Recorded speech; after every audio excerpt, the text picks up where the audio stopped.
നമ്മളെല്ലാവരും ഇഷ്ടപ്പെടാത്ത ഒരു കാര്യമാണ് നമ്മളുടെ ഇസ്സത്ത് നഷ്ടപ്പെട്ടു പോകുക എന്ന് പറയുന്നത്.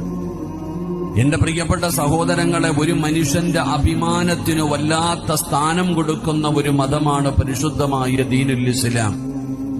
ഒരു മനുഷ്യന്റെ അഭിമാനത്തിനു വല്ലാത്ത സ്ഥാനം അല്ലാഹുവിന്റെ ദീൻ കൊടുക്കുന്നുണ്ട്.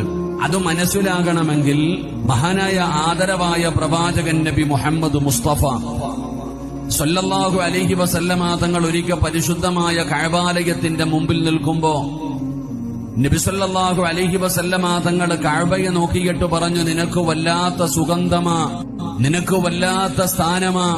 എല്ലാവരും നിന്റെ നേരെ നിന്നുകൊണ്ട് നിസ്കരിക്കുന്നു. അല്ലാഹു സ്വർഗത്തിൽ നിന്നുകൊണ്ടുവന്ന കല്ലുകൊണ്ടാണ് നിന്നെ അലങ്കരിച്ചിരിക്കുന്നത്. എന്നിട്ട് അവസാനം അല്ലാഹുവിന്റെ പ്രവാചകൻ അവിടെന്ന് പറഞ്ഞ ഒരു വാചകം എന്തെന്നറിയുമോ?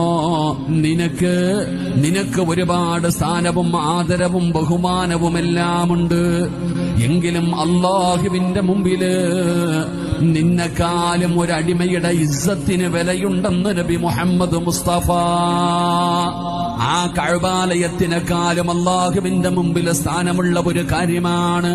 ഏതെങ്കിലും ഒരു മനുഷ്യന്റെ അഭിമാനമുണ്ടല്ലോ, ഏതെങ്കിലും ഒരു മനുഷ്യന്റെ ഇസ്സത്തുണ്ടല്ലോ, ആ ഇസ്സത്തിന് അല്ലാഹുവിന്റെ മുമ്പിൽ വല്ലാത്ത സ്ഥാനമാണെന്ന് നബി തങ്ങൾ